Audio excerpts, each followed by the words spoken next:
Anda sendiri melihat terkait dengan transformasi digital di Indonesia ini kan adalah sebuah keharusan Pak Sam ya.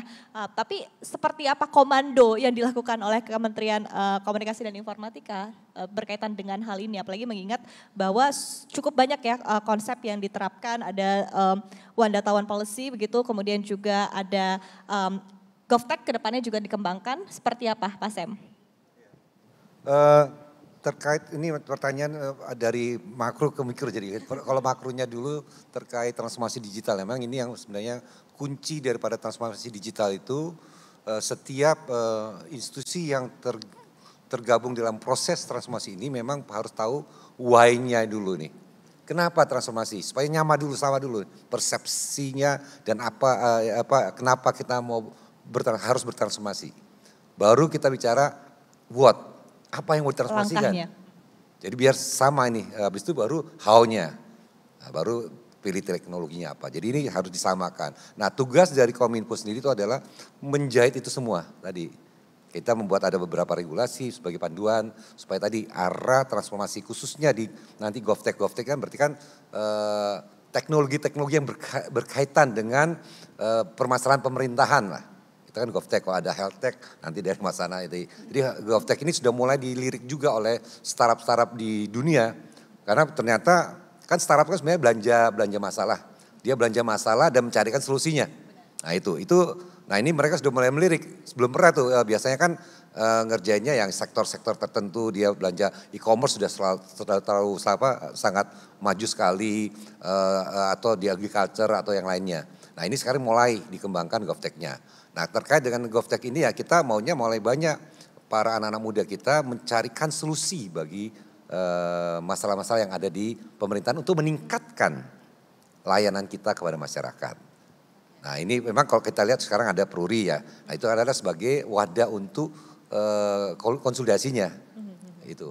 Oke, nah tadi kan kalau kita berbicara kita bandingkan ya GovTech dengan selama ini yang dilakukan oleh teman-teman di startup begitu ya Pak Sam. Tadi setuju sekali dengan Pak Sam yang menyebutkan bahwa kalau startup ini kan berangkatnya dari ada permasalahan apa, ditawarkan solusinya begitu ya dengan startup. Nah dari ini konsep yang sama akan diterapkan dalam GovTech juga artinya Pak Sam gitu ya. Nah tapi sejauh ini apa yang dilihat oleh pemerintah, permasalahan utama yang dilihat oleh pemerintah, which is biasanya Pak kalau dari masyarakat kan yang dilaporkan pemerintah ini adalah masalah birokrasi begitu ya, masalah mungkin integrasi antar pemerintah begitu. Apakah ini juga akan terjawab dengan GovTech dan perbedaannya GovTech ketika sudah dijadikan satu begitu ya dengan under Peruri begitu. Nah perbedaannya dengan GovTech yang sudah bergerak sejauh ini sudah ada di kementerian masing-masing seperti apa? Mungkin diklarifikasi juga ya. Jadi GovTech yang namanya GovTech, tapi GovTech itu lebih generik tadi ya, semua solusi teknologi untuk pemerintahan. Nah kalau yang Peruri ini memang kita fokus untuk yang 9 aplikasi pertama, nah itu yang kita dorong sana. Tapi kalau kami sebenarnya ingin juga mengajak para startup supaya kita akan ada acara untuk jualan masalah kepada mereka.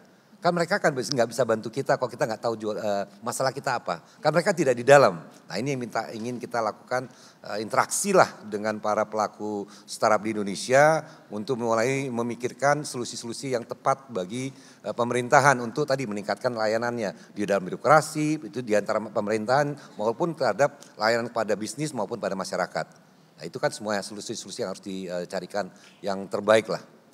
Oke baik, sebelum saya ke Bu Nini dan juga Pak Agus begitu ya, sekali lagi Pak saya mungkin elaborasi dengan konsep GovTech ini keseluruhannya seperti apa sebetulnya Bapak? Pak Sam? Masih saya? Iya masih Bapak, satu lagi Bapak sebelum ke Bu Nini dan juga Pak Agus. Kalau dengan, nah ini saya enggak, tadi dengan konsep keseluruhan mungkin bisa dielaborasi lagi lebih dalam begitu ya konsep terkait dengan GovTech ini seperti apa? Nah kan tiap-tiap kementerian ataupun instansi pemerintahan pasti punya tugas dan tanggung jawabnya masing-masing ya. Nah itu kita mulai dari situ. Tapi yang kita kolaborasikan adalah datanya. Nah nanti di sini datanya itu harus terintegrasikan.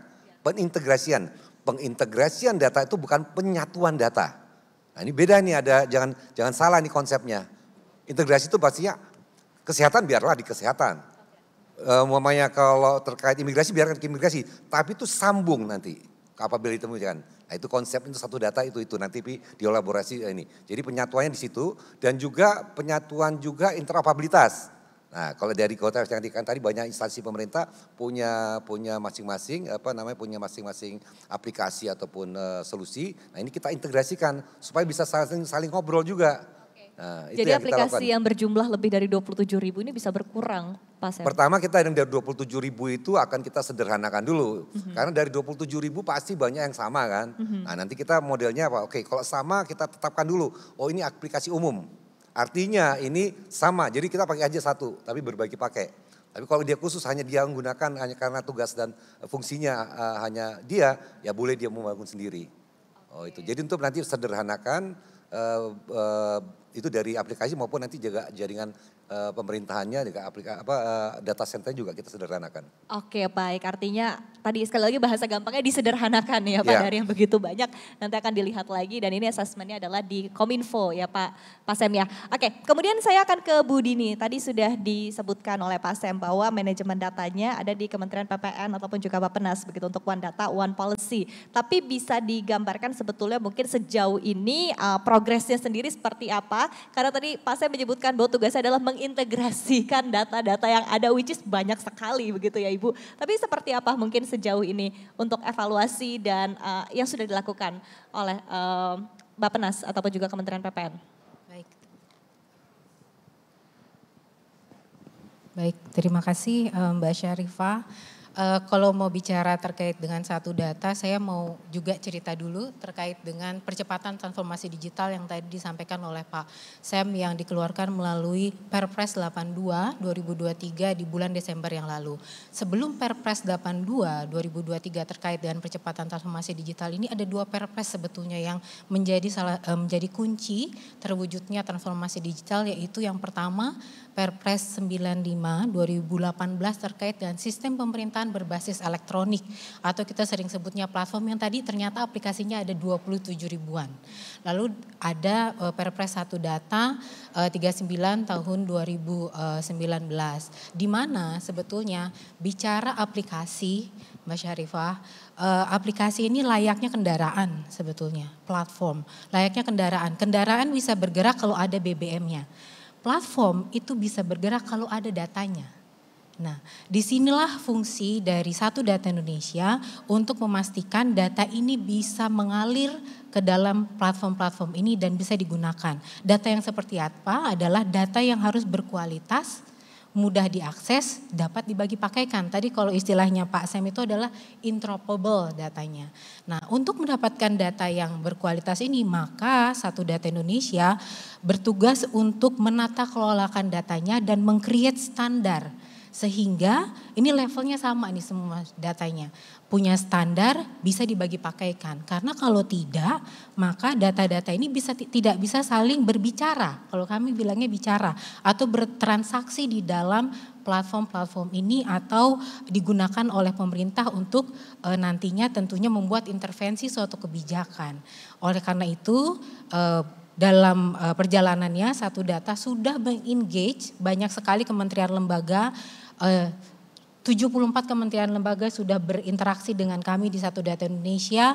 Kami sudah mengeluarkan data prioritas, jadi pemerintah pusat itu akhir 31 Januari kami sudah menetapkan kesepakatan bahwa akan menyediakan 1.879 data set untuk bisa dipakai oleh masyarakat luas dan bisa digunakan. Lalu juga tidak hanya di pemerintah pusat tapi juga pemerintah daerah, seluruh kabupaten kota dan provinsi sekarang sudah mulai engage dengan Satu Data Indonesia. Itu Mbak Sarif. Oke baik, tantangannya sendiri Ibu Dini ini seperti apa ya? Karena kalau kita berbicara terkait dengan data ya, ini tampaknya memang masih menjadi tantangan utama. Ini karena kita berbicara dengan banyak instansi ya, tiap-tiap kementerian, tiap-tiap direktorat jenderal begitu, bahkan tiap-tiap asosiasi juga biasa kan memiliki data masing-masing ya. Nah kemudian kalau kita berbicara terkait dengan beberapa data ini terkadang suka berbeda Ibu. Nah ini tantangannya sendiri seperti apa untuk memastikan data yang ada di One Data One Policy ini adalah data yang paling akurat seperti apa? Betul. Jadi memang kuncinya itu adalah data harus berkualitas, mudah diakses, dapat dipertanggungjawabkan dan bisa dibagi pakaikan.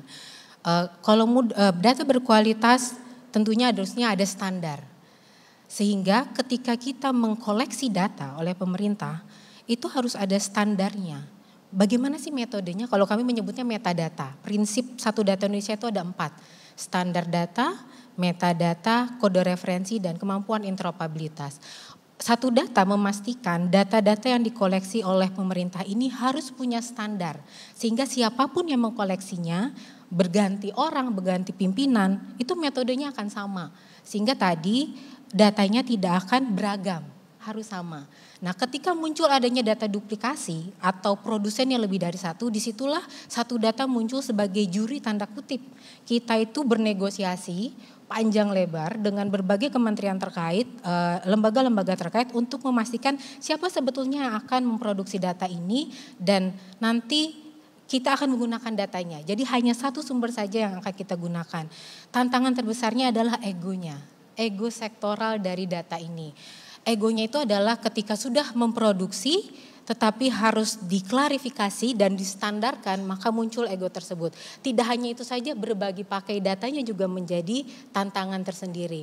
Oleh karena itu convincing bahwa data itu harus dibagi pakaikan sehingga seperti yang kita sering dengar data is new oil, itu bisa kita rasakan bila data itu bisa digunakan oleh banyak instansi, banyak orang dan oleh masyarakat.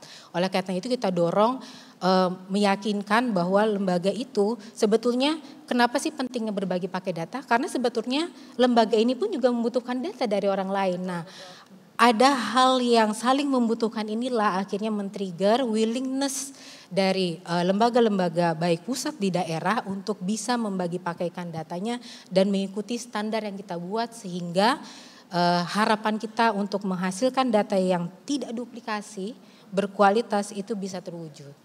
Terutama bisa dibagi pakaikan. Oke, tadi keywordnya adalah bagi pakaikan. Betul. Tadi juga seperti apa harus mengurangi ego sektoralnya begitu ya Ibu Dini ya. Dan juga Pak Sam begitu. Oke, nah saya akan ke Pak Agus ya. Kita berbicara tadi terkait dengan transformasi digital yang sudah dilakukan. Dan ini sebetulnya sudah dilakukan juga di Kementerian Kesehatan melalui DTO begitu. Kita juga sudah melihat seperti apa kemarin pandemi ya. Utamanya juga mengakselerasi percepatan digital. Utamanya juga di Kementerian Kesehatan. Tapi mungkin evaluasinya sejauh ini seperti apa?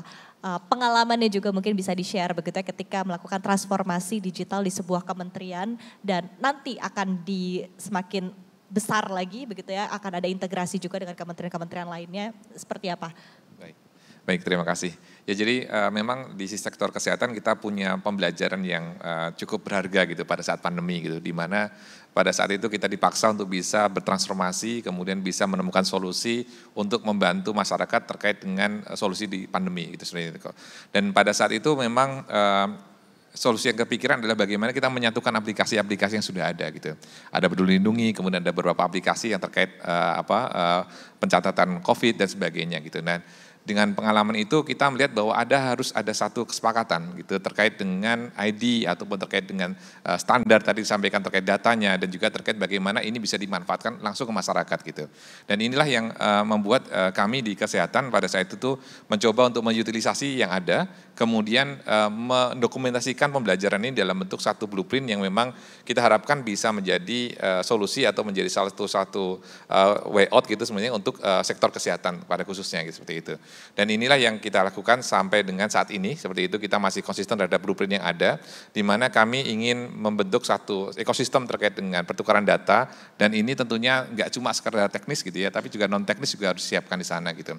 Satu hal yang mungkin cukup insightful di dalam proses kami adalah ketika kita melihat bahwasanya sebenarnya dari semua anggaran maupun atau dari sisi dari sisi sumber daya itu sudah ada dari lama gitu. Misalkan setiap direktorat atau setiap instansi itu sudah membangun aplikasi seperti itu. Tapi karena tidak disinergikan seperti itu, sehingga masing-masing punya proyek kecil-kecil dan tidak bisa menjadi satu hal yang besar gitu. Nah, ini kami melihat bahwa ada dua transisi. Yang pertama adalah transisi dari yang dulunya adalah government centric seperti itu ya. Semua aplikasi itu adalah dari pelaporan pemerintah menjadi ke citizen centric. di mana kita berharap bahwa aplikasi itu bisa menjadi berguna langsung ke masyarakat gitu. Yang kedua adalah dari yang dulunya silo, misalkan gitu, masing-masing itu bangun aplikasi seperti itu, kita pengen menjadi platform seperti itu. Nah ini salah satu yang kita usung juga dalam proses di GovTech ini gitu ya. Nah menyambung soal GovTech memang sebenarnya menarik bahwasanya pembelajaran di Kementerian Kesehatan ini kita tidak bisa menggunakan skema yang biasa seperti itu ya. Dalam hal ini tidak ada yang berbeda dari sisi pengadaan. Pengadaan itu sama aja bahwa ya ada lelang dan sebagainya. Cuma perbedaannya adalah semua tenaga ahli atau semua konsultan ini kita koordinir dalam satu institusi seperti itu, adalah satu organisasi seperti itu. Dan ini membuat sumber daya ini bisa optimal untuk mendukung kebijakan dan kemudian bisa mempunyai satu tujuan yang sama gitu. Jadi ini mungkin solusi yang kami harapkan bisa menjadi satu hal yang kita angkat lebih tinggi di GovTech misalkan gitu, bahwa kementerian-kementerian mungkin sudah punya anggaran, sudah punya sumber daya, sudah punya infra gitu. Tapi bagaimana supaya ini bisa tadi kembali egonya dikurangi seperti itu, kemudian bareng-bareng kita bikin solusi untuk nasional dan itu tentunya ada beberapa yang nanti kita pastikan ada yang disinergikan gitu. Dan ini yang memang pembelajaran kita sangat berharga untuk pandemi dan harapannya nanti bisa diusung di GovTech nanti gitu. Oke, keywordsnya tadi di sinergitas begitu ya, seperti apa sinergi dilakukan dari berbagai pihak dan juga stakeholder begitu. Tapi mungkin ketika kita berbicara terkait dengan pengalaman ya untuk transformasi digital tadi sudah di-share juga oleh Pak Agus. Tapi Pak Sam mungkin bisa digambarkan ya tantangan yang dihadapi saat ini untuk transformasi digital seperti apa? Apakah memang dari mungkin dari kapabilitas fisik begitu ya, mungkin masih perlu ditingkatkan lagi, dari SDM juga masih menjadi tantangan, tapi overall yang dilihat oleh kementerian sendiri menjadi tantangan utama dan perlu segera diselesaikan itu apa dan bagaimana? Pertama menurut saya itu adalah tantangannya itu penyamaan visinya dulu, yang why-nya ini. Nah kalau memang what-nya itu kan mereka punya agenda. Nah terkait talentanya pun kami juga mendorong penguatan. Khusus untuk GovTech mamanya, kami juga mengeluarkan pedoman tentang standar gaji yang bisa digunakan oleh teman-teman yang sudah hampir sama. Saya nggak bisa bilang sama, tapi hampir sama. Tapi tidak jauh berbeda dengan yang ada di private sector. Itu salah satu solusi yang kita coba tawarkan dan ini jadi mereka bisa punya leluasa. Para DTO ini bisa punya leluasa untuk meng-hire talenta yang dibutuhkan untuk melakukan transformasi di sektornya atau di kementeriannya atau lembaganya. Ya itu tadi tantangan terbesar menurut saya kalau SDM memang kita membutuhkan banyak sekali SDM untuk proses transformasi Indonesia dari 2015 sampai 2030 kita butuh 9 juta. Nah ini sudah masukin ini itu bisa dilihat kalau kekurangannya SDM itu bisa dilihat kalau kita tiba-tiba ketemu teman kita sudah ganti perusahaan. Nah itu berarti sudah hijack kan artinya apa Pak? Kita masih kekurangan. Ini memang kita bantu terus cetak beberapa program kita juga Digital Talenta Scholarship itu kita berikan gratis untuk anak-anak yang ingin memperdalam skillnya mau baik cyber security, cloud computing, coding dan lain sebagainya. Termasuk AI juga kita berikan beasiswa gratis itu dari Kominfo. Itu yang kira-kira. Jadi tantangan awalnya sekali harus sama bahwa kita sama-sama ingin berubah. Biar tidak ada tadi sektoral yang ini bagian saya ini. Nah ini kita nggak sama, harus langkahnya bersama. Tujuannya sama begitu ya Pak. Oke baik. Kalau dari Bu Dini sendiri begitu tantangan utama dari merapihkan semua data yang ada di Indonesia itu apa sih Bu? Memang tantangan yang paling berat itu yang pertama adalah ego sektoral tadi sebetulnya. Karena muncul ownership yang berlebihan terhadap datanya sehingga untuk bisa membagi pakaikan data itu sangat terbatas sekali gitu. Tetapi sebetulnya kalau kami melihat pengalaman kami di satu data, ego sektor itu bisa kita dobrak ketika rasa bisa mendapatkan manfaat benefit ketika dia men-share datanya. Oleh karena itu kami kalau di satu data kita mempunyai forum untuk gotong royong data. Jadi di sana kita bergotong royong semua lembaga itu sharing kita punya data apa dan kita bisa minta data itu dari kementerian lain itu sangat memungkinkan. Jadi ketika bisa saling bertukar datanya akhirnya muncul saya harus membagi pakaikan data saya supaya saya juga bisa dapat data itu untuk bisa mengintervensi kebijakan-kebijakan di setiap lembaga lebih tepat. Itu yang pertama permasalahannya adalah ego sektoral. Yang kedua adalah ternyata challenge untuk menstandarkan data itu tidak mudah. tidak mudah karena akhirnya harus kembali lagi merevisi metode cara mengumpulkan data itu. Kalau di dalam dunia internasional yang namanya metadata itu adalah key dari data itu berkualitas. Di Indonesia kita ketika membuat data, mengumpulkan datanya tidak memikirkan manajemen data atau metadatanya, sehingga ya tadi ketika mengumpulkan data, si A mengumpulkan datanya dengan caranya dia, si B juga mengumpulkan data dengan caranya dia. Ketika diagregatkan, ya datanya tidak sepadan, tidak sama. Oleh karena itu memang challenge-nya yang paling besar itu adalah satu, ego sektoral, kedua adalah untuk mengubah paradigma bahwa standar data itu penting, itu luar biasa challenging. Namun saat ini dengan kita terus berkomunikasi, bergotong royong, yang tadinya beberapa kementerian lembaga itu tidak punya standar data, ada beberapa kementerian yang sudah hampir 100% datanya itu sudah terstandar sekarang. Oke. Begitu. Dan kita tuh kerjasamanya tidak hanya Bappenas sendirian, tapi dengan pembina data, BPS, BIG, dan kementerian lembaga termasuk Pak Sem, Kominfo, Menpan, dan Kemendagri itu luar biasa, sangat intensif sekali gitu. Kebayang seperti apa bentuk iya, kerjasama itu luar biasa memang sangat challenging, tetapi once kita bisa menstandarkan itu luar biasa, powerful sekali jadi datanya.